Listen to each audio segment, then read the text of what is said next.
Olá, olá, sejam muito bem-vindos. Estamos começando mais um episódio do FLcast, o podcast do Fórum da Liberdade. Eu me chamo Richard Sachs, sou empreendedor e associado do IEE, o Instituto de Estudos Empresariais, e sou apresentador nesta temporada do programa. Está aqui comigo hoje Juliano Fante, economista e controller da Fante Bebidas e também associado do IEE, e nosso convidado especial, Gilberto Simões Pires. Gilberto é liberal de origem, com ideias e opiniões autênticas e firmes. Gilberto teve passagens pela TV Guaíba, Grupo RBS, Rede Bandeirantes e TV Pampa. Auto-intitula-se como defensor da economia de mercado e do fim de qualquer subsídio por parte do governo. Atualmente escreve diariamente o eopinionliberal.critico.com. Juliano, Gilberto, obrigado por aceitarem o convite, sejam muito bem-vindos. Muito bom. Prazer estar aqui com vocês hoje.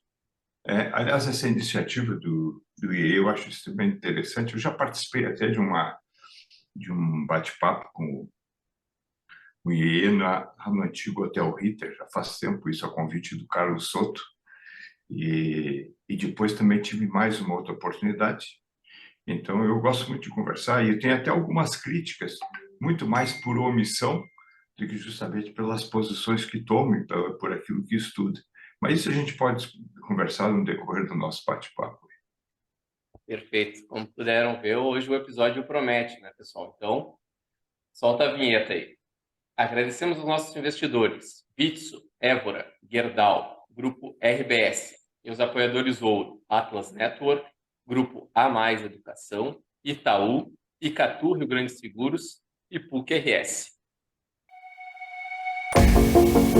Você ouve agora FLcast, o podcast do Fórum da Liberdade. Bom, Gilberto, para a gente começar o nosso bate-papo aqui, conta um pouquinho para os nossos ouvintes e telespectadores aí no YouTube. Quem é o Gilberto Simões Pires? Qual que é a tua trajetória, a tua história? O que tu se tornou um liberal? Para a gente entender um pouquinho quem é tu. Vamos lá. Bom, em primeiro lugar, a natureza do liberal parte do especulador. E eu sou um especulador. Tudo aquilo que pode citar a meu respeito, do seu ponto de vista curricular, a gente pode dispensar. Vamos falar somente, eu sou um especulador. E o especulador é aquele que olha para frente e mais ou menos adivinha, do seu ponto de vista daquilo que ele entende, o que pode acontecer. Mas parece que a minha especulação ela já praticamente não existe mais, porque a gente já tem mais certezas do que aquilo que a gente poderia imaginar tempos atrás. Se a gente voltar um pouco no tempo, quando é que eu me enxerguei como liberal, foi justamente porque eu não sou de acreditar na sorte. Não acredito na sorte, eu não acredito nas circunstâncias. Mas isso não é recente, isso já é muito antigo. E eu queria entender que quem não acredita na sorte, o que é? É aquele que acredita nas causas e efeitos. Então, eu trabalhei sempre em cima de causa e efeito para poder entender as coisas. E elas ficam extremamente claras, mas claríssimas. Eu tenho a impressão que todas as pessoas que exercitarem esse tipo de coisa, de trabalhar com causas e efeitos, eles vão entender e podem trabalhar diretamente com aquilo que causa problemas. É lógico que existem, pelos efeitos colaterais, causas que se repetem e outras causas que vão sendo agregadas dentro do processo, mas sempre tem uma principal. A gente fazendo uma ilação com as pessoas que têm dor nas costas, não adianta tomar o comprimido para passar a dor. Tem que atacar o problema, porque se o problema permanece intacto, nós não vemos nada. E eu lembro uma vez que eu estava caminhando lá no centro da cidade e um amigo meu interrompeu, perguntou: vem cá, não gostaria de participar de um programa de televisão? A gente fazer um programa, não é nem participar, construir um programa para poder difundir as ideias que vêm do mercado financeiro, porque as ideias do mercado financeiro, elas explicam tudo.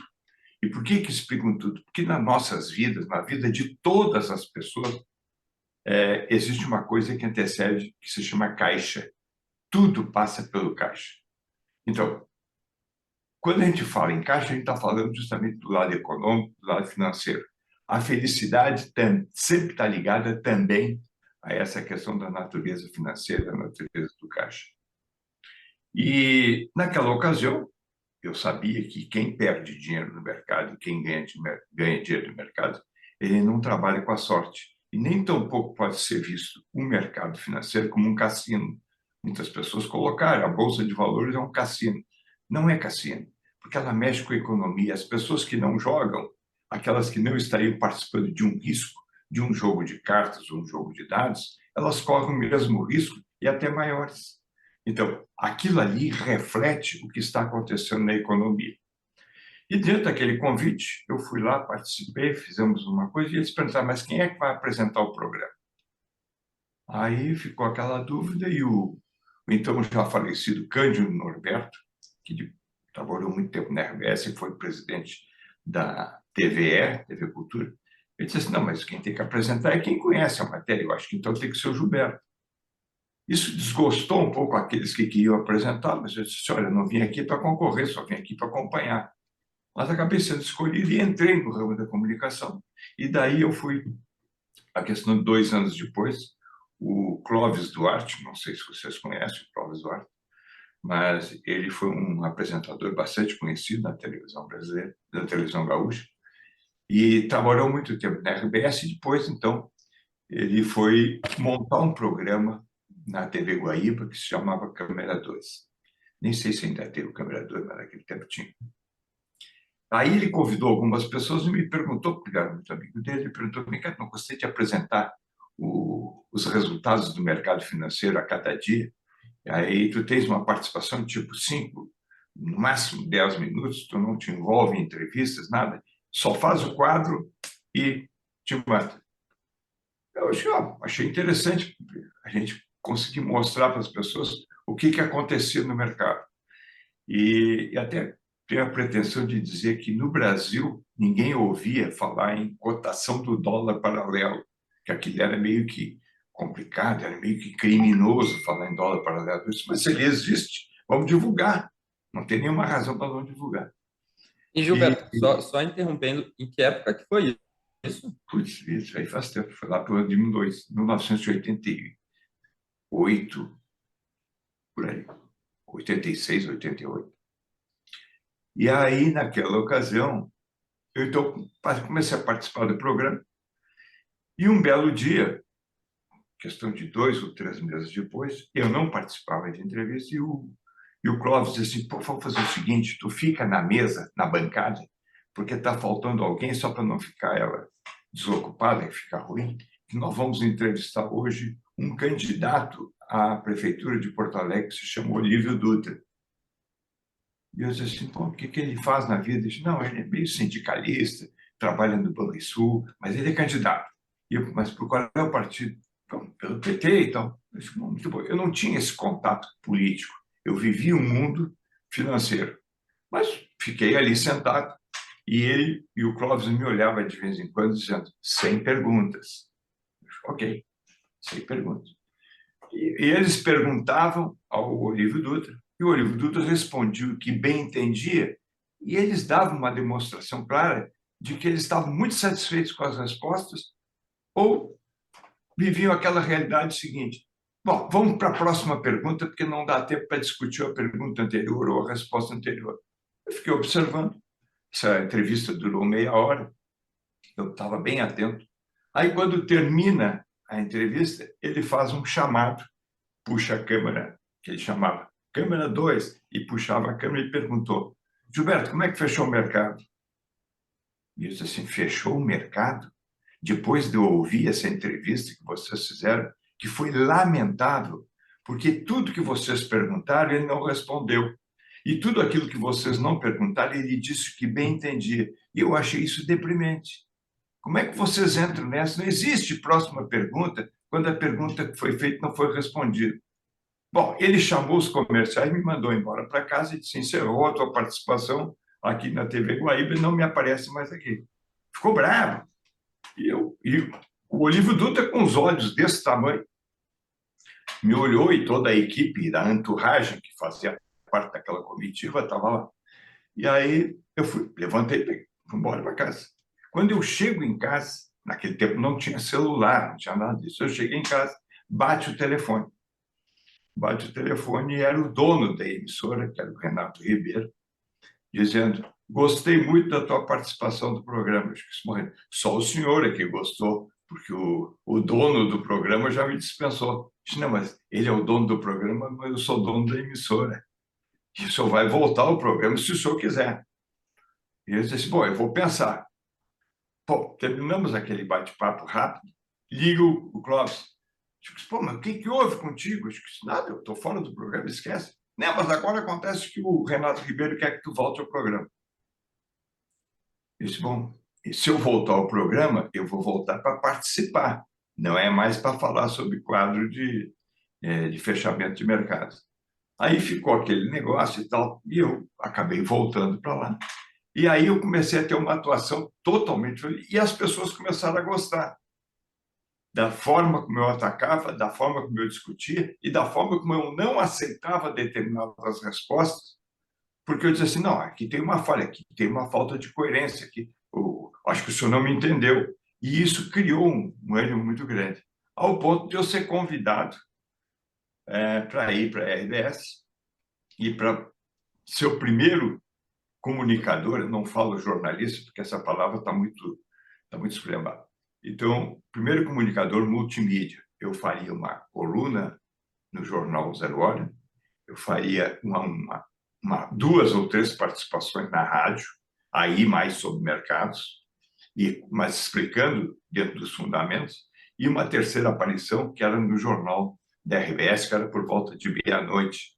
Naquela ocasião tinha uma abertura antes do Jornal da Globo, tinha uma abertura chamada Jornal da RBS, segunda edição, uma coisa assim, Jornal da Noite, sei lá.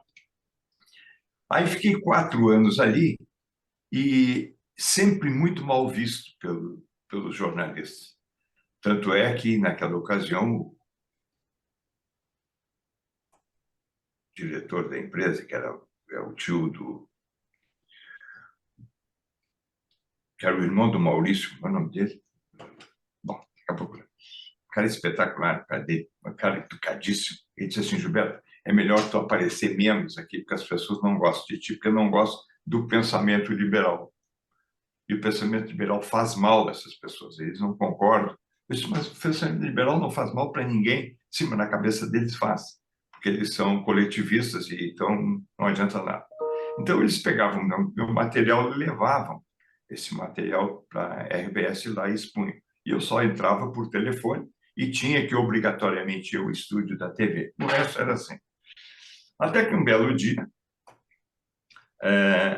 eu fui chamado pelo diretor do conselho editorial, e aí já no governo Collor, eu fui chamado pelo diretor do conselho editorial, queria saber o seguinte: por que eu elogiava determinadas coisas que eram feitas pelo presidente Collor, quando todos diziam que era ruim.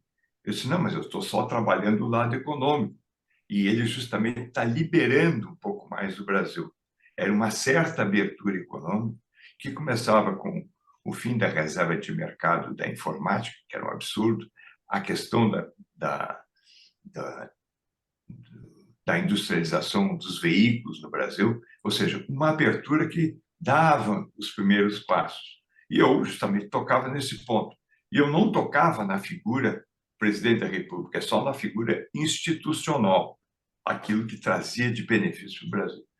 Aí esse diretor editorial disse assim: não, mas acontece o seguinte, nós vamos ter que fazer uma modificação daqui para frente, porque nós fazemos parte, como jornal Zero Hora, como estação de rádio e como emissora de rádio e emissora de televisão, nós fazemos parte da ANJ, Associação Nacional de Jornais, a ABERT, Associação Brasileira de Empresas de Rádio e Televisão, e não faziam parte da ANER, era a única que era a Associação Nacional das Editoras de Revista. E há um interesse que foi discutido de nós trabalharmos num projeto chamado Fora Collor. É um movimento nacional, então nós queremos evitar que se fale bem de alguma coisa do Collor. Eu fiquei olhando para ele e disse assim: isso aqui está me parecendo alguma coisa parecida com censura. Ele disse: por que você acha que é censura? Eu disse: não é censura. Eu disse assim: eu vou arrumar a minha colocação. É pior, é a autocensura. Eu disse, como assim? Eu disse, não, porque daqui para frente tudo que eu vou escrever, eu não vou ter certeza de que eu posso escrever. Então eu mesmo estou me censurando. E então não me serve. Não me serve. Então eu prefiro ficar fora. Foi a primeira vez que eu tive contato com um choque com a liberdade de expressão. Logo em seguida, passado isso tudo, eu saí da RBS, logo em seguida, não me lembro o ano, mas foi por ali, fui num evento de abertura do IEE, do Fórum da Liberdade, desculpe, que foi feito num almoço ali no Juvenil, e eu cheguei atrasado, era um evento, e eu cheguei atrasado, eu tinha vindo da rádio, e a moça que estava ali, que precisava orientar as pessoas para colocar nos lugares, acho que só sente naquele ali, eu sentei no lugar, e ao meu lado, eu me apresentei, porque estava ao meu lado, e disse, olha, o senhor quem é? Ele disse assim, meu nome se chama Marcel Garnier. E eu disse assim, interessante, o Marcel Garnier, eu já ouvi o seu nome. O senhor, de onde é que o senhor é? Eu disse, o senhor era, olha o termo, eu era o dono da RCTV, Rádio Caracas de Televisão, e eu vim aqui para receber o prêmio Liberdade de Imprensa, que o IE vai dar, eu fui convidado. Eu disse, o que o senhor vai dizer no microfone? Eu vou dizer que as pessoas tomem cuidado aqui no Brasil e que pode acontecer a mesma coisa que aconteceu comigo lá na Venezuela. Eu perdi a minha empresa. Eu perdi a minha empresa porque não houve a renovação da concessão, porque a minha empresa, que era a mais antiga, criticava o governo Chaves, e o Chaves, então, assumiu. Ele interveio dentro da minha empresa, assumiu, e eu tive que ir embora. Hoje ele está morando, parece que está morando em Miami. Perdeu tudo. Perdeu tudo. Ele tentou, inclusive, trabalhar via cabo, mas também não foi possível. E aí ficamos conversando um tempão, e ele disse isso no microfone. Aí, quando ele voltou à mesa, eu disse para ele, o senhor acha que o senhor foi ouvido? E ele disse, não. As pessoas ouviram com o ouvido, mas não deram importância. Esse é um problema da Venezuela. Isso não é um problema do Brasil.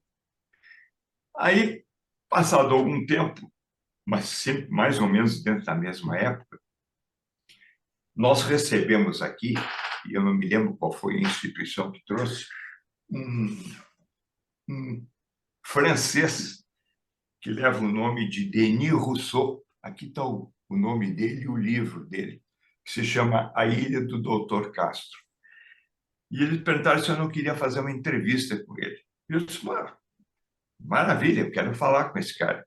Ele era um diretor da agência France Press, uma agência importante na Europa, e ele era socialista por convicção, e eu disse para ele que por convicção eu era libertário. Aí ele achou até graça e tal, disse assim, pô, eu acho que eu vou chegar lá. Aí fizemos uma entrevista e depois da entrevista nós fomos para o restaurante Copacabana, que já fechou, estava ali na Cidade de Baixo, e ficamos até as 4 horas da manhã, e ele tinha vindo a Porto Alegre até a convite para até fazer o lançamento do livro dele, e ele me fez uma dedicatória. E aí eu, curiosamente, queria saber, naquela ocasião a gente sabia pouco sobre Cuba, porque pouca gente conseguia entrar em Cuba. Quem conseguiu depois... Eu fiz 2 viagens a Cuba, mas fiz 2 viagens diplomáticas, uma acompanhando as 2 acompanhando o governador do estado, uma o Brito e depois o Rigoto. E eu queria saber mais sobre Cuba, para entender como é que aquelas pessoas estavam. E ele conta assim, quando ele chega em Cuba, ele foi muito bem recebido, primeiro ser um cara da imprensa, um cara socialista e da France Press.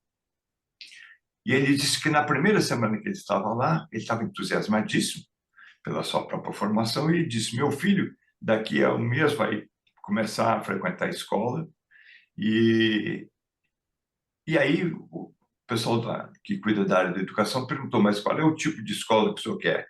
Uma escola urbana ou o senhor quer uma escola agrícola? E ele perguntou, mas qual é a diferença? Não, a agrícola ele fica a semana toda lá e retorna no final de semana para ficar na companhia dos pais.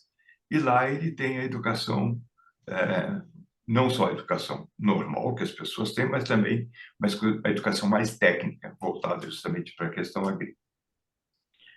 E ele disse, não, eu quero essa aí, eu quero já que ele mergulhe de uma vez por todas para ele conhecer a realidade cubana.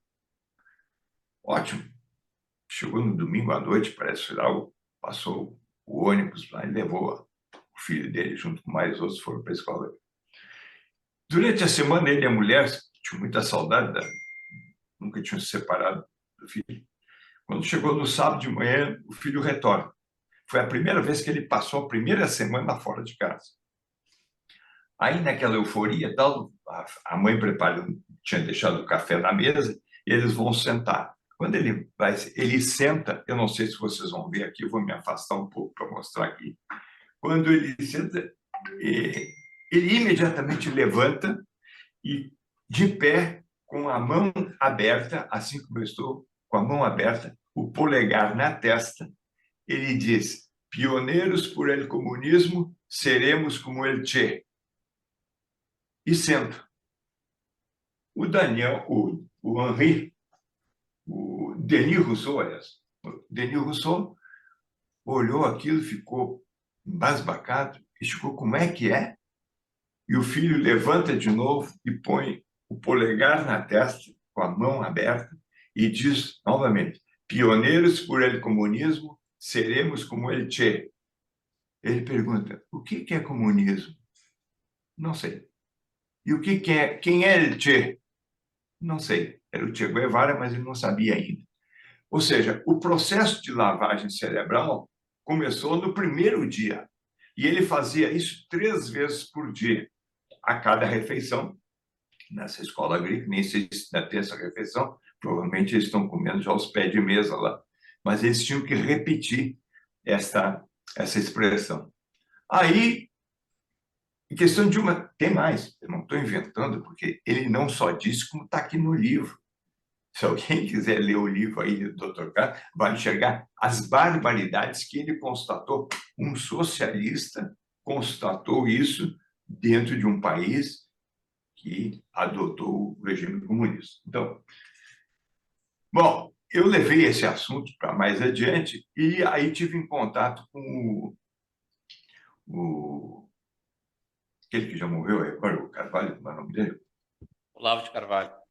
Olavo de Carvalho, que inclusive ele veio a Porto Alegre e ficou hospedado na minha casa, porque não tinha nem onde ficar, estava caindo pelas beiradas. Aí eu disse, não, vai ficar aqui.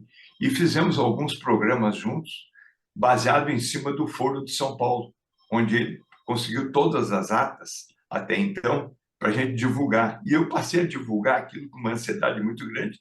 E por isso que quando eu montei o Ponto Crítico, pontocrítico.com, foi justamente para trabalhar em cima de causas e efeitos, e causas mostrando os efeitos que justamente o próprio comunismo mostrava. Eu quero, não sei se continua, se vocês querem dar uma modificada na forma de apresentação do programa. Não, eu acho que foi uma introdução bem legal, assim, a gente tem alguns tópicos aqui que mais ou menos a gente colocou na pauta. Além dessa primeira parte aí da tua história, enfim, o próximo seria a liberdade de expressão, e aí eu acho que, assim, é inegável que a gente teve aí várias restrições aí nos últimos tempos no Brasil, né, principalmente via judiciário, e eu queria ouvir de ti como é que era isso em outras épocas. Por exemplo, existia restrição, existia censura, se existia, era via algum poder público ou era através das grandes redes, via boicote? Como é que era isso em outras épocas? Bom, então eu vou te explicar o que aconteceu comigo quando eu estava na Rádio Bandeirantes, na Rádio e TV Bandeirantes, aqui no Rio Grande do Sul. E eu fui convidado para montar um programa à tarde, que chamava Primeiro Plano. E esse programa eu montei e eu fiquei de dono de 40%, 40% ou 50%, não me lembro, do programa. Então, eu tinha a obrigação de vender e apresentar. Como todo programa de rádio e televisão, ele depende de 2 coisas básicas, fundamentais. Uma, audiência, e a outra, faturamento. Muitas vezes a audiência é menos importante desde que tem o faturamento, que tem que se pagar. Ela é uma empresa de comunicação precisa faturar. Então, a gente primeiro precisa ter essa ideia. Não adianta a gente condenar. E tem mais, é uma casa alheia, ela não é minha. Eu estou sendo contratado para apresentar, mas eu tenho que obedecer o que existe no chamado editorial. Se o editorial não é o que eu quero, eu que devo sair, eu devo sair. Eu tenho que procurar outra coisa, porque aquele não dá. Muito bom. Fiz o programa dentro do estilo, foi acordado, foi contratado, estava tudo certo dentro do meu estilo. Estilo linha liberal, discussão profunda, quer dizer, bate-boca à vontade, mas sempre concentrado na tentativa de levar esclarecimento, e não gritos. Não era para gritar, era para esclarecer. Então, muito trabalhando didaticamente em cima disso. Ok. O Olívio Dutra ganha a eleição para o governo do Estado, aí já no governo do Estado, e suspende, não tem nenhuma publicidade de governo. Naquela ocasião, mais do que nunca, as empresas precisavam da publicidade do governo para viver, empresas de comunicação. Sem essa, não viviam. Não tinha muita publicidade da iniciativa privada, pelo menos aquelas que têm o hábito de estar presente todos os dias, como são hoje as empresas de telefonia. Naquela ocasião, como as empresas eram estatais, então era tudo verba de governo, tanto institucional quanto de estatais. Ok, então não vai ter. Bom, se não vai ter, não adianta nada. O meu programa não aceitava, eu nunca aceitei verba de governo em programa de rádio. Não aceitava. Bom, aqui não, eu discuto, mas eu não aceito. E eu não precisava disso, porque eu vendia bem o meu programa. O programa é bem rentável. Aí, 8 meses depois, 2 emissários do Olívio Dutra, que eram da área de comunicação do governo, foram até as empresas de comunicação, bateram, obviamente, lá na Bandeirantes, falaram com o diretor e disseram o seguinte: olha, nós estamos querendo retomar as inserções de publicidade do governo. E olhando pelo índice de ouvintes e de telespectadores, a Bandeirante tem em torno de 3,5% de audiência. Como a verba vai ser 30 milhões, vai ser em torno de R$1 milhão que a gente pode destinar para ela. Aí, o diretor, vocês estão vendo que eu estou tomando cuidado de não revelar nomes, justamente para não mexer com os nomes, mas é muito fácil de encontrar isso. Aí o diretor disse, mas o programa do Gilberto ele já está garantindo um índice bem maior. Eu acho que nós já estamos com em torno de 5%. Aí a resposta foi na lata. A resposta foi o seguinte: para chegar a 5%, aí tem que tirar o Gilberto. Quer dizer, foi a primeira atitude que ficou clara em matéria de vamos acabar com a liberdade de expressão desse cara, desse indivíduo. Era uma perseguição pontual. Aí, mas aí eu não tenho esse faturamento do outro lado. Bom, isso vocês resolvem. Nós aumentamos para 5%, mas ele tem que cair fora. E depois houve até uma certa pretensa negociação de aumentar um pouco mais, desde que também o Políbio Braga fosse retirado. Muito embora o Políbio Braga não tinha programa, quem tinha programa era ele, só tinha participação num programa de televisão, que era uma vez por semana na rádio e, eventualmente, no programa de rádio na parte da manhã, mas era só participação. Muito bom. Aí, eu conversei com o diretor e perguntei, olha aqui, ó, eu acho que a empresa precisa desse dinheiro e eu acho melhor eu sair. Não, negativo. Vamos fazer o seguinte, vamos estudar uma forma de tu ter uma participação numa outra rádio FM e aí a gente vê o que dá para fazer. Mas vamos estudar. Tem 15 dias para a gente estudar. Tá bom. No dia seguinte eu saio do programa. O programa ia das 2 às 4. Não, desculpa. Ia da 1 às 3. Assim.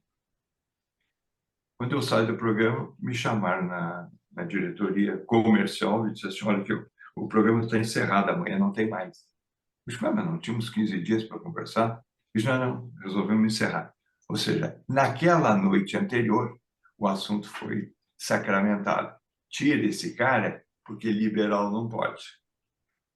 Aí eu sabia que essas coisas iam acontecer, tanto é que eu já disse, olha, isso vai acontecer. E tem mais, eu não sou o dono da empresa. Eu só era a vítima, muito embora eu não devo me fazer de vítima, eu era a vítima deles, não de mim mesmo. Porque eu tenho que encarar essas coisas como normal e assim, eu não posso perder a minha batalha, a minha vontade de continuar dizendo que quero, aonde quer que seja. Mas isso foi muito bem atacado por eles naquela ocasião, que eles foram em todas as emissoras e disseram o seguinte: se vocês empregarem o seu Gilberto Simões Pires, vocês perdem a verba. Ou seja, eles fecharam as portas e janelas e frestas para não ter participação. Naquela ocasião, eu liguei para o Políbio Braga e disse assim, bom, nós somos fora, eu vou tratar da minha vida de outra maneira. Não? A parte da comunicação está encerrada. Ele disse, não, quem sabe, vamos abrir um site na internet. Eu disse assim, pô, esse troço nem sei se vai dar certo. Eu disse, olha, mas a gente é a única maneira de tentar. Eu fui para o escritório e selecionei alguns cartões de visita, que naquele tempo se usava cartão de visita, e vi aqueles que estavam ali, o site. Olha, www. E, tipo, geralmente esse pessoal tinha e-mail, tipo, me dá aqui. E eu cataloguei ali de 50 a 100, que era o que eu tinha, e comecei a enviar. Ah, e naquela ocasião, morre o Roberto Campos, e o Roberto Campos escrevia maravilhosamente bem dentro da linha liberal, e eu disse assim, e eu como já tinha feito algumas boas entrevistas com o Roberto Campos na televisão, aí já na TV Pampa, aí eu resolvi homenagear ele, disse, eu vou continuar escrevendo. Não tinha compromisso diário, mas eu queria continuar escrevendo, mostrando as ideias liberais. E não só as liberais filosóficas, mas aquelas que são mais pragmáticas, do dia a dia, que era justamente o que o Roberto Campos fazia. Vamos mostrar a realidade que vive dentro dos próprios mercados. E aí nasceu o pontocrítico.com. E dali para cá, a única coisa que eu consegui foi aumentar o número de leitores. Uns porque eu fui cadastrando e outros porque se interessaram. E aí a coisa evoluiu e está nesse ponto que está hoje. Sempre defendendo. Nunca mudei. Mais de 20 anos, sempre dentro da mesma linha liberal. Perfeito. Gilberto, fazendo um gancho com o que tu falou, quando tu foi censurado, convidado a se retirar da rádio lá pelo governo Olívio, foi uma questão de verba de publicidade que a empresa optou, né? Hoje a gente vê que muitos jornalistas, comunicadores estão sendo censurados pelo poder judiciário, né? Que intervém e manda retirar as publicações, manda tirar do ar de YouTube, Facebook, as publicações das pessoas. Como é que tu vê isso hoje? Tu acha que é parecido com o que era antes? É uma nova forma de censura? Como é que tu analisa o que aconteceu contigo lá atrás e o que está acontecendo hoje com os comunicadores atualmente? Olha, eu vejo isso com muita clareza, porque o executivo não pode nada. Quem pode é o legislativo, e o judiciário podia nas suas instâncias normais. E quais são as instâncias? Não existe crime de opinião, existe crime de injúria, calúnia e difamação. São só esses três que são contemplados na área da comunicação. Então, todo aquele que se sente caluniado, injuriado ou qualquer coisa, ele entra na justiça e o Ministério Público dá condições para que a ação continue e a pessoa vai ser julgada e possivelmente condenada. Eu fui julgado em 6 processos que os atingidos não concordaram lá atrás e eles entraram na justiça e eu tive que responder processo. Em um deles eu fui condenado. Fui condenado porque houve calúnia e injúria. E eu discuti naquela ocasião, na frente da juíza, na vara que cuidava disso, eu disse assim, mas a senhora está me condenando por alguma coisa errada. A senhora o Ministério Público me pediu a fita gravada para saber se eu disse uma calúnia e se eu difamei alguém. E, na realidade, está ali provado, não foi por mim, por quem disse na fita, está provado que eu não caluniei. Eu usei a fita e a fita tem as provas necessárias contratuais, provas contratuais assinadas pelas partes, mostrando que eu tinha razão. O que eu estava simplesmente era trabalhando um fato e não um fake. Pois a juíza, assim mesmo, disse assim, não, mas a pessoa atingida, ela disse, mas não tem pessoa atingida. Qualquer pessoa que venha a ser atingida, se ela foi atingida por uma coisa que eu disse e que provo, então eu não posso ser condenado. Ela disse assim, eu não vou discutir com o senhor a justiça. E me condenou. Me condenou a 2 anos. E eu disse assim, que estranho. A senhora vai querer que eu vá preso? Não. O senhor vai ficar em liberdade. E se o senhor não voltar a cometer esse mesmo erro, eu volto a lhe dar a primariedade. Bom, passou 2 anos, não aconteceu mais nenhum caso de alguém achar que eu tinha caluniado ou injuriado. Eu acabei voltando a preservar a minha primariedade. E os outros, os desembargadores que me julgaram absolutamente, não porque concordavam com as minhas opiniões, mas simplesmente porque me davam o direito de dizer o que eu pensava. Então, os outros eu passei em branco. Isso tudo está no livro, aquele, que é um livro até do Diego Casagrande, Vanguarda do Atraso. Vanguarda atrás, que nós reunimos somente as pessoas que tinham efetivamente processo e poderiam explicar como é que foi esse processo, portanto, para não ter nenhuma possibilidade de alguém vir com algum fake. Então, esses casos foram. Agora, quem está tomando essas decisões não é a justiça. Quem está tomando essa decisão é o Supremo, e o Supremo não é a justiça.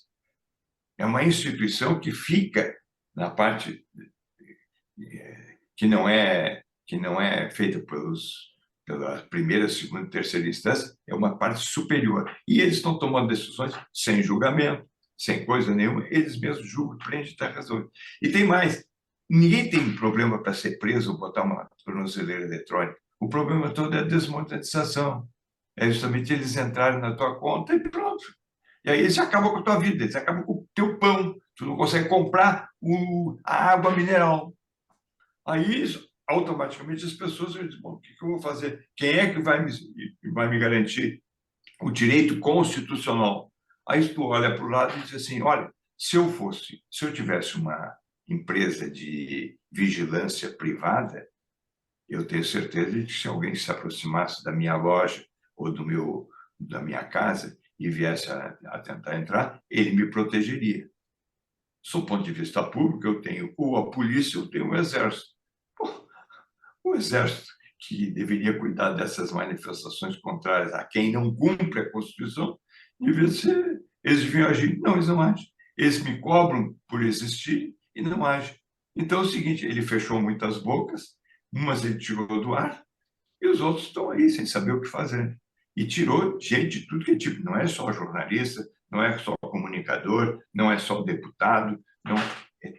Olha, tem gente de tudo que é coisa. Então, nós estamos vivendo uma época que eu nunca vi, nem nas leituras.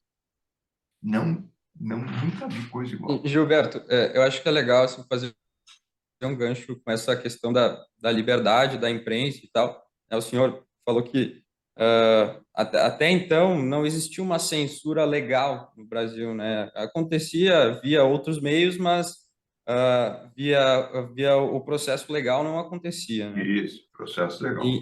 Então eu acho que assim eu queria entender a tua opinião sobre o papel da imprensa como oposição. Como é que fica isso para o futuro? Bom, ela para mim está muito clara. Aqueles que ainda fazem, por exemplo, eu escrevo todos os dias, eu manifesto a minha opinião. Opinião, quando as pessoas dizem, mas é dono da verdade? Não, eu sou dono das minhas convicções. Quando eu tenho convicções, eu exponho as minhas convicções e embaso elas na relação causa e efeito. Acredite ou não, é assim que eu faço, é assim que as pessoas vão me entender. Tem pessoas que discordam com todo o direito de discordar, assim como eu tenho todo o direito de dizer. As pessoas têm todo o direito, eu não sou contra nenhum deles.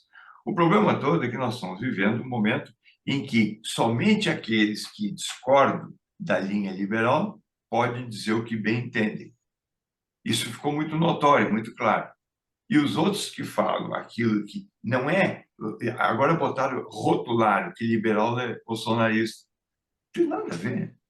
Até porque o liberal existe muito antes de existir o Bolsonaro, e o Bolsonaro é um cidadão que é formado dentro da caserna.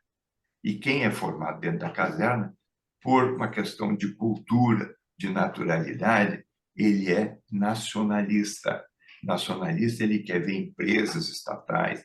Eles estão começando a se desgrudar um pouco disso, alguns deles, a partir do momento em que a gente começou a mostrar, e principalmente com a equipe do Paulo Guedes, começou a mostrar as vantagens que o liberalismo impõe e todas as desvantagens que o coletivismo impõe. Então, isso começou a mudar algumas cabeças, mas não o suficiente ainda. Ainda estamos um pouco longe, mas era o início, e agora abortaram. Então, infelizmente, abortaram porque os que são perseguidos são os liberais, que alguns até usam disfarce chamado conservadorismo. Conservadorismo é o tipo da coisa que eu acho uma bobagem. As pessoas têm direito de se dizer conservadores, mas eu digo assim, eu sou liberal por inteiro. O liberal por inteiro, ele até guarda o seu lado conservador dentro da própria liberdade. Então é o seguinte, assim como eu estou guardando algumas coisas em cima da minha mesa, eu sou conservador, mas eu sou liberal ao ponto de dizer que os outros podem pensar diferente e ter coisas diferentes em cima da mesa. É por isso. Perfeito. Bom, aproveitando também, Gilberto, tua experiência, assim, como é que tu vê hoje o movimento liberal tentando fazer uma oposição ao governo atual? Como é que tu vê o papel dos liberais hoje? Tu acha que estão se organizando ou tu acha que o liberalismo está meio bagunçado, tem que se organizar melhor para poder fazer uma oposição ao governo do Lula? Bom, o liberalismo, para mim, ele peca por falta de convicção. As pessoas que se dizem liberais nem sabem o que é liberalismo. Não tem a menor ideia. Tanto é que quando a gente diz que a preservação daquilo que é importante no liberalismo são os direitos fundamentais. E os direitos fundamentais, a gente tem ali a busca da felicidade. Agora, quando eu vou buscar a felicidade, ela é a minha felicidade, não é a tua. Tu busca do teu jeito, eu busco do meu jeito, e cada um vai ser feliz à sua vontade, e se não for, continua buscando. Esse é o processo. Mas não, eles entendem, assim como diz o Skurran, As Aventuras de Jonas, ele disse assim, olha, deixa que nós cuidamos da felicidade de vocês. Porque ninguém vai cuidar da minha. Então, nós estamos passando por um processo onde o liberal ele não se entende, ele discute, ele briga, enquanto que a esquerda é mais unida. Eu até entendo o seguinte, eu fiz críticas aí ao Instituto de Estudos Empresariais, que forma, em base, pessoas com ideias liberais. Não quer dizer que essas pessoas vão continuar sendo liberais. Não, mas pelo menos eles têm uma aproximação com essas ideias para poder organizar o seu pensamento. É a única coisa que pode fazer. Mais do que isso, não, porque não existe lavagem cerebral dentro do liberalismo. Existe lavagem cerebral contra aqueles que querem se livrar do liberalismo. E eu entendo o seguinte, se nós não nos unirmos, pessoas e instituições, aí nós sempre vamos ter mais dificuldade em nos impor. Eu vejo o Instituto Liberal, a minha visão pode estar totalmente errada sobre o aspecto de quem dirige e de quem mantém o Instituto, mas eu vejo que eles não são fontes de informação. Eles deveriam ser fontes, eles deveriam ser consultados, mas o Instituto deveria apresentar a vocês para que vocês também possam opinar dentro de programas de comunicação, em debates e tudo isso. É isso que constrói. Se a gente conseguir organizar isso, fazer com que o Instituto seja orgânico do ponto de vista da sua participação, já que formam lideranças, essas lideranças têm que ser testadas. Elas não podem ser testadas depois que saem. Por quê? Deixa as pessoas dizer. Vão dizer que é bobagem? Deixa falar. Mas tem que falar. Se não falar, a gente vai fazer o seguinte: vamos fazer exatamente como que uma vez um jornalista em Cuba, quando eu estive lá, eu perguntei para ele: o que vocês fazem com os ensinamentos? Nada. Mas por que nada? Porque nós não podemos fazer nada. Quer dizer, eu não posso ler os livros. Eu perguntei, mas você... Aliás, tu estavas comigo uma vez que nós entramos numa livraria, na rua O Bispo, em Santiago de Cuba, e eu perguntei ali, ironicamente, vocês têm livros sobre monetarismo? Eles, não, nem pode ter. Então, nós precisamos levar essa ideia, mesmo que não seja em livro, para as pessoas que nos assistem, para os rádios, para as televisões. Tem que fazer o que eles faziam comigo. Todos os dias na sala da produção dos meus programas, tinha um petista sentado. E eu perguntei, o que eles fazem aí? Não, eles ficam sentados aqui. Se faltar alguém, eles estão aqui para cobrir.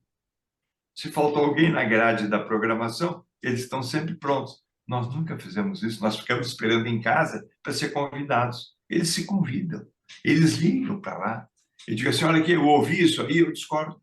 Não tem um espaço? Na primeira vez eles vão dizer que não, na segunda vão dizer, na terceira eles vão dizer assim, pô, ouvi esse cara, ele é insistente.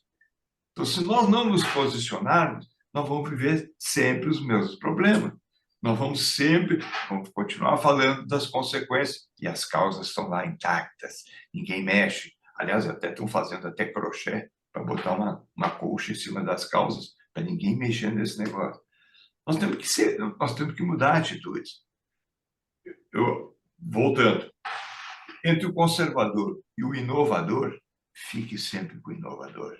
O inovador é aquele que está sempre disposto a correr risco, a sempre mostrar alguma novidade. É assim que nós temos que nos atuar. Essa é a minha convicção, essa é a minha forma de pensar.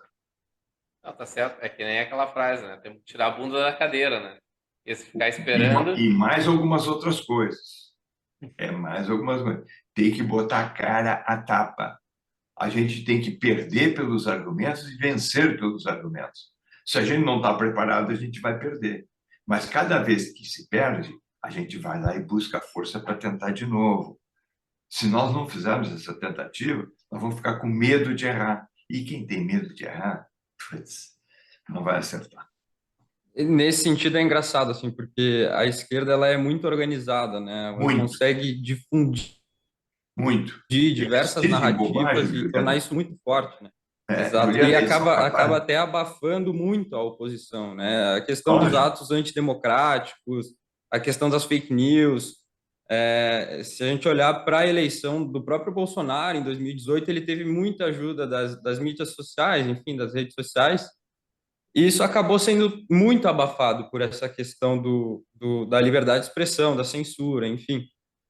E então eu queria saber assim, o que daria para ser um instrumento, né, como foi as redes sociais em 2018, para a gente conseguir trazer uma pessoa que seja sólida e consiga angariar de volta esses votos e essa parte da população, né? Bom, uma coisa é certa. O que cresceu o número de pessoas que produzem conteúdos é realmente uma coisa extraordinária. Olha, quando eu comecei a produzir conteúdos e jogar na internet, eu era um de meia dúzia.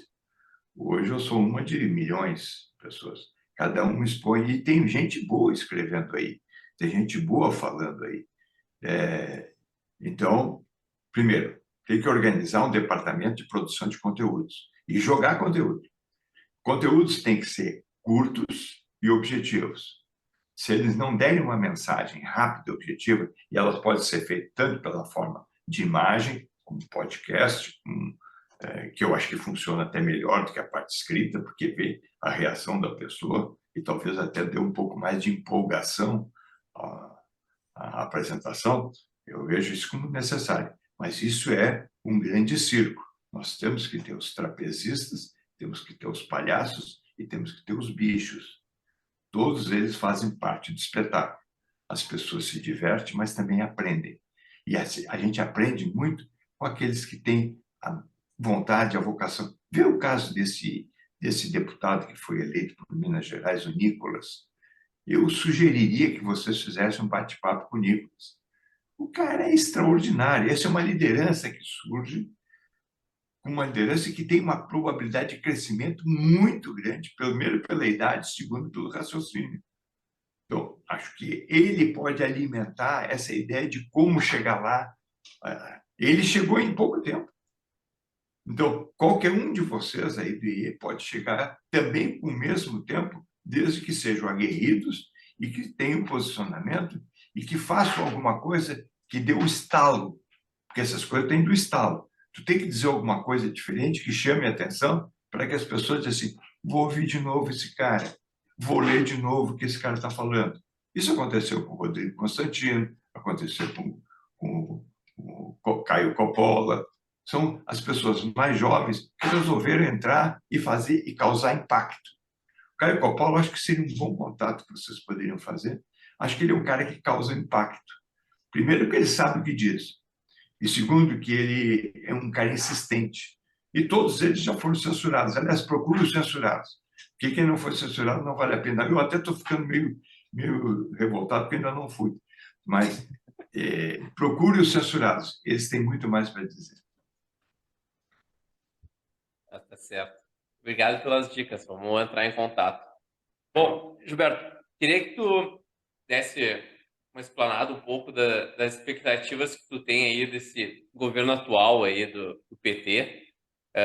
Como tu falou anteriormente, tu foi uma das pessoas, junto com o Olavo de Carvalho, que trouxe o Fórum de São Paulo, né, ao debate. Assim, muita gente não conhecia, até hoje não conhece, não sabe as ideias que eles querem implementar na América Latina.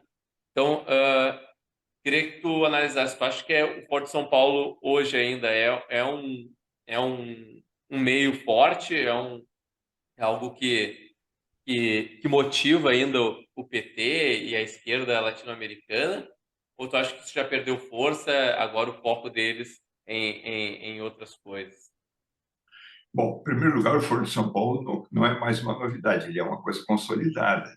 E ele se consolidou muito através até do Grupo Puebla, que ele ganhou um contorno mais internacional e menos latino. Então, ele já tem uma penetração bem mais forte. E quando a gente fala no caso do Brasil, ele estava em período adiantado, e onde é que ele fez a curva? A inflexão dele aconteceu no governo Dilma, não foi no governo Lula. O governo Lula foi um governo preparatório e o governo Dilma foi um governo executório. Por que executório? Porque aí eles colocaram o diferencial. O diferencial se chama matriz econômica bolivariana. Então, eles usaram a economia para estabelecer aquilo que deveria acontecer, como o Foro de São Paulo determinava na sua cartilha.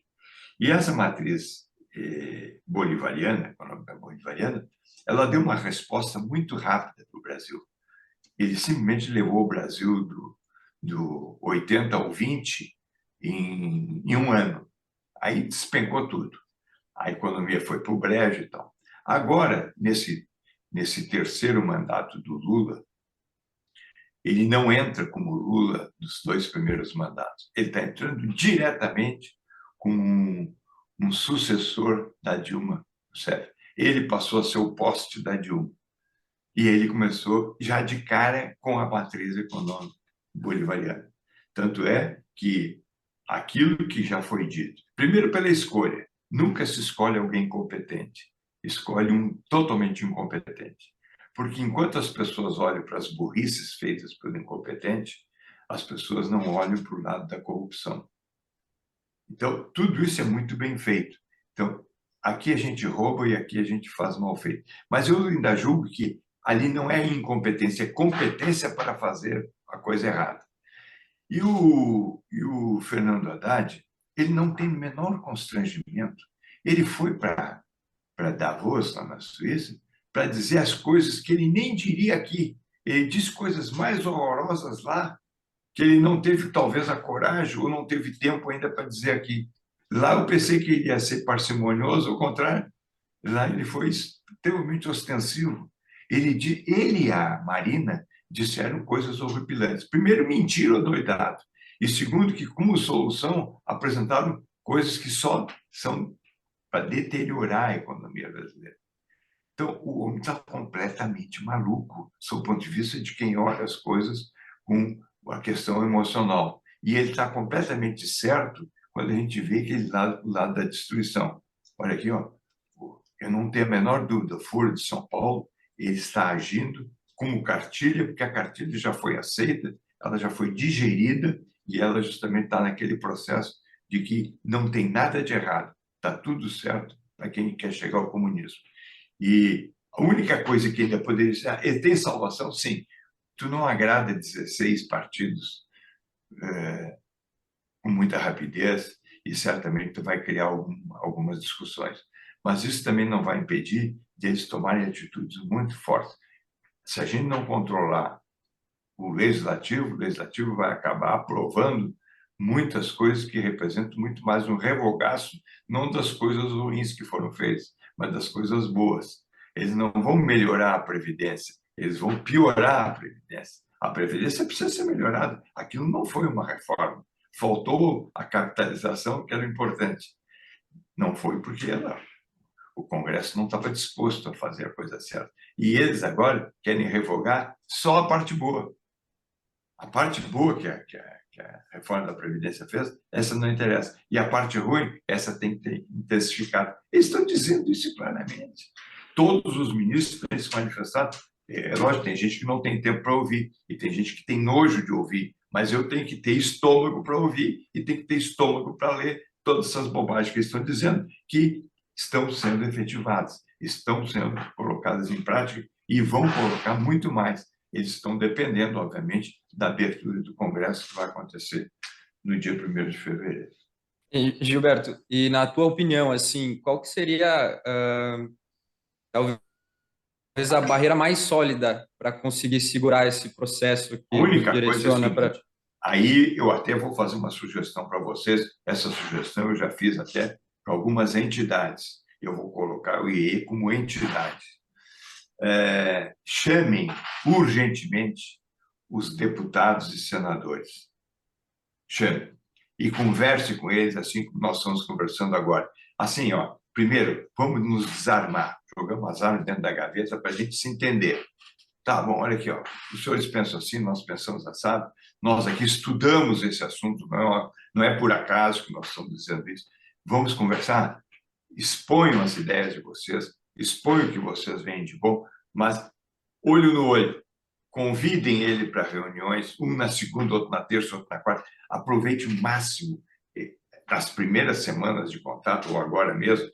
Usem e abusem do Marcel Van Hatten, que está disposto a fazer alguma coisa.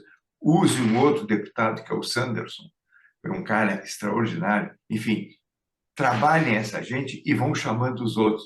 Não importa que sejam petistas de qualquer coisa, só manifestem para eles saber que vocês existem, que vocês têm posições, que vocês têm ideias e que vocês têm contraponto. Tem que fazer isso urgente. Se todas as entidades fizerem isso, cada um ao seu tempo, ou se juntarem para fazer isso de uma maneira geral, eu tenho a impressão que nós não estamos discutindo ideologia, nós estamos discutindo pragmatismo. E pragmatismo, a gente reúne mais questões técnicas e menos questões ideológicas. Façam isso e veem que o resultado vai aparecer. E se precisar, eu estou junto. Perfeito. Realmente, hoje a única saída para a gente tentar diminuir essa tirania que nós temos no Brasil é via legislativa, né? E tentar é o que nos sobrou. convencer deputados e senadores é o que resta para a gente de esperança, assim. É o único. Tem mais, só eles é que podem destituir alguém que eles colocaram lá, que são os senadores, porque não contem com as Forças Armadas. Aliás, porque as Forças Armadas são muito atrapalhadas. E tem mais, olha aqui, ó. Eu lembro que uma vez eu fui convidado para coordenar um grupo no chamado Projeto Rondon. Não sei se vocês conhece esse projeto, mas era um projeto que tinha cunho social e econômico, para a gente conhecer algumas coisas no Brasil. E eu fui fazer aqui no Sul, foi o primeiro evento do Projeto Rondon aqui no Sul, na fronteira, que tomava por base aquele acordo da Lagoa Mirim, que era um acordo binacional que tinha sido feito no Uruguai. E aí fui lá e quem nos recebeu foi o general lá em Bagé. E nós ficamos hospedados no alojamento lá do quartel lá de Bagé. E aí o general disse assim, olha, hoje vai ter um jantar, nós vamos recepcionar o grupo, nós éramos 17, vamos recepcionar o grupo, e então eu gostaria que você estivesse lá às 6h30 da tarde. Tá bom. 6h30, entramos todos no cassino dos oficiais, e já estavam os lugares já tudo marcados, com nome direitinho, e eu estava ao lado do general. Então, e quando nós estamos sentando, entra um coronel. E o coronel era um habituado, o usuário do cassino dos oficiais, como era dos oficiais, ele é um coronel. E o coronel bateu a continência para o general e disse assim, general, com a sua permissão para sentar junto com os convidados? E o general disse, não. O coronel não fez nenhum gesto de decepção, nada. Na caserna é assim. O coronel foi sentar numa outra mesa. E o que eu entendi? Entendi o seguinte, ele quis mostrar para o grupo a força hierárquica. General não dá colher de chá para coronel. Muito bem. No dia seguinte, no café da manhã, o coronel vem e bate a continência. General, com a permissão para sentar? Sim. Aí sentou, conversamos e tal. Pô, coronel, cara, muito legal. Na saída, eu perguntei assim, de uma coisa, coronel, por que o senhor não conseguiu sentar ontem e hoje ele permitiu? A gente falou, não conheces a caserna. A caserna é assim. Eles, quando têm um receio de que possam perder a liderança, ou alguém poderá ter maior destaque, eles eliminam. Não, hoje não. Hoje é assim. Aí a pergunta para vocês é o seguinte, vocês acreditam que o Bolsonaro, sendo um capitão, ele poderia mandar no general? De uma maneira. É complicado dessa situação. É uma realidade, não adianta. Podemos discutir isso a noite inteira. Esta é a realidade da caserna. E ali essas pessoas são feitas, são construídas dentro daquele ambiente. Não há nada que possa estar errado, está certo. Não, é o ambiente da caserna. Então, o capitão não manda em general. Acho que agora os generais iam salvar o capitão? Não. Eles querem que o capitão morra. Mas o Brasil vai morrer azar. Bom, Gilberto, a gente está se encaminhando para o fim. E tu é um cara que domina bem a parte econômica também. Então, eu queria que tu comentasse um pouco as tuas expectativas econômicas aí para o Brasil. O que tu espera, o que tu acha que vão estragar, o que tu acha que não vão mexer, o que tu está imaginando aí que o governo petista vai fazer com a nossa economia? Bom, a primeira coisa, e talvez a mais importante delas, eu acho que a gente não precisa trabalhar com acessório, vamos trabalhar com o que é fundamental. Quanto mais tu mexe na liberdade, tu restringe a liberdade, a economia não gosta disso. A economia detesta quando alguém quer dizer o que eu devo fazer. Então, se tu disser para um banco para quem é que ele tem que dar dinheiro, se tu disser para uma empresa o que ele tem que produzir, se tu disser para uma empresa para quem é que ele tem que vender, e se tu disser para essa empresa que preço que ele deve vender, ele vai parar. Aliás, vocês todos aí no IE, certamente, por obrigação, a palavra obrigação talvez seja mal colocada, mas por interesse direto, vocês devem ter lido a Revolta de Atlas. A Revolta de Atlas tem o lado aquele do banqueiro, que alguém queria o crédito, e o crédito não sendo concedido, o cara foi à justiça e o juiz mandou ele conceder o crédito. Ele fechou o banco. Se alguém vai me dizer para quem que eu devo dar e não o meu comitê de crédito que vai fazer a avaliação, esse que tem que decidir se eu devo ou não devo dar. Se vocês acham que a justiça tem que mandar, então não me serve. Então, a economia vive em função da liberdade. Tirando a liberdade, a economia não tem como ir bem. Ela pode ter espasmos, mas espasmos é a pior coisa que tem, porque numa dessas o espasmo pode levar a, a um, a um problema mais cardíaco, alguma coisa assim, e aí acaba ninguém investe em país onde não tem segurança jurídica, e a segurança jurídica é a primeira coisa que a liberdade é atingida. Então, olhe para a liberdade. Os liberais têm que olhar para a liberdade. Está Perfeito. faltando liberdade, está faltando reconhecimento que a economia vai bem. Eu não consigo acreditar. E tem mais, tem muitas lojas americanas dentro do contexto econômico do Brasil. Muitas. Explica um pouquinho melhor para nós. Olha,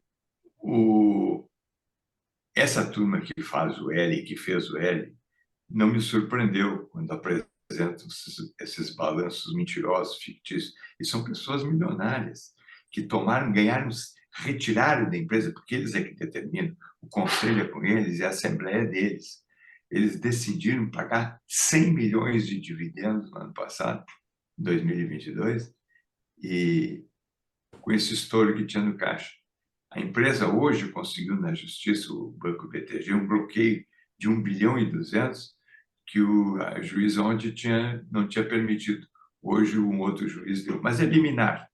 Acontece o seguinte, tem muitas empresas que estão vivendo esse tipo de coisa. As empresas de auditoria são um bando de incompetentes e são pagos para não dizer o que está acontecendo. E isso é o lado corrupto que existe na iniciativa privada, que se não for observado pelas agências de regulação, e a CVM é uma agência de regulação, e tem mais, ela é mais do que uma agência de regulação, porque ela não é só do Estado, ela faz aquilo que as empresas do setor querem, a autorregulação, eles obedecem mais à autorregulação. Então, tem muita coisa ruim que ainda vai acontecer aí, infelizmente. E a gente O mais vai... engraçado dessa situação, né, que tem algumas pessoas falando que isso seria como se fosse uma falha do capitalismo, né? Essa fraude, enfim, tantas pessoas empregadas, não sei o quê. Mas quem vai arcar com o prejuízo, na verdade, são os acionistas, os Isso credores. não é falha do capitalismo, isso é falha de pessoas que se dizem capitalistas para roubar. Exatamente. E se fosse público, o prejuízo seria de todos, né? E tem mais, olha aqui, não existe mercado perfeito. Isso a gente aprende no primeiro ano de faculdade. Não existe mercado perfeito. O que a gente busca é a perfeição. Isso é uma busca contínua. O capitalismo também, ele não é um sistema perfeito, mas ele busca a perfeição. Nós temos que ter o norte, temos que ter o rumo. Então, essas coisas, quando acontecem, a gente olha a causa. Se olhar o efeito, a gente vai ver, o efeito é o capitalismo. Não, olha para a causa. A causa está na vigarice. E a vigarice não tem. Ele não é capitalista nem socialista, ele é vigarista. Tá certo. Perfeito. Gilberto, como nós estamos encaminhando aí para o final, queria abrir um espaço aí para te fazer as tuas considerações finais, aí, se quiser completar mais algum pensamento que a gente trabalhou, fica aberto aí para ti. Olha, o que a gente podia dizer? Eu acho que eu já praticamente resumi tudo isso. Eu acho que a gente podia terminar isso dizendo o seguinte: o que me trouxe as minhas convicções? Como eu sempre trabalho com causa e efeito, eu entendo que aqueles que acreditam na sorte, que acreditam nas circunstâncias, eles são superficiais. Isso é geral, isso não é indeterminado, é de maneira geral. Os superficiais acreditam na sorte, acreditam na circunstância, acreditam no poder divino. Os fortes e decididos acreditam em causas e efeitos. As causas e efeitos nasceram praticamente na cabeça dos homens a partir do iluminismo. No Ministro, as pessoas entenderam que ali estavam as causas para transformar a vida. E hoje, a gente sabe perfeitamente, graças à tecnologia, nós estamos melhorando a vida das pessoas. E a tecnologia, do seu ponto de vista empresarial, do seu ponto de vista médico, do seu ponto de vista educacional, é tecnologia. Quanto mais ela for embarcada, mais rápido e melhor a gente vai viver. Mas é importante que a gente veja que tudo é causa e efeito. Quem acredita em sorte, então vai viver aplicando na loteria, vamos ver, de repente pode dar uma sorte mesmo. Mas isso não é, isso aí é superficial.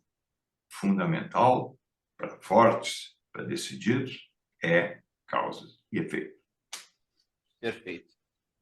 Tu falou já no episódio aqui do livro ali do Dr. Castro, né? Tem alguma outra dica de livro, de série, documentário, além do teu site eu também, acho né? que O tem um Ponto bom. Crítico, né? Tem um bom. O importante para ver, e é gostoso, porque é um documentário, está na Netflix, é Cuba e o Cameraman. Vale a pena, é extraordinário, Cuba e o Cameraman, porque se trata de um documentário que ele só foi colocado à disposição do público depois que o Fidel Castro morreu. Até então, foram mais de 30 anos que o cara, a cada 5 anos, ele ia lá, ele ficou amigo do Fidel Castro, ele ia lá e filmava as mesmas pessoas, as mesmas situações, e ele se repetia. E a gente ia vendo o que ia acontecendo nesse período. Vale a pena. A gente vê a degradação e sem precisar fazer um documentário lembrando o passado. Não, usando as imagens a cada 5 anos, tu vê o progresso do caos. Extraordinário, vale a pena. Ele tinha esse compromisso de só poder completar e colocar o documentário à disposição do público depois que o Fidel Castro morreu. E ele colocou isso e vale a pena.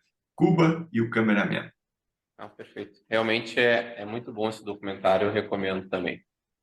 Bom, agradeço mais uma vez os nossos investidores, Bitso, Évora, Gerdau, Grupo RBS, os apoiadores Ouro, Atlas Network, Grupo A Mais Educação, Itaú, Icatu Rio Grande Seguros e PUC RS.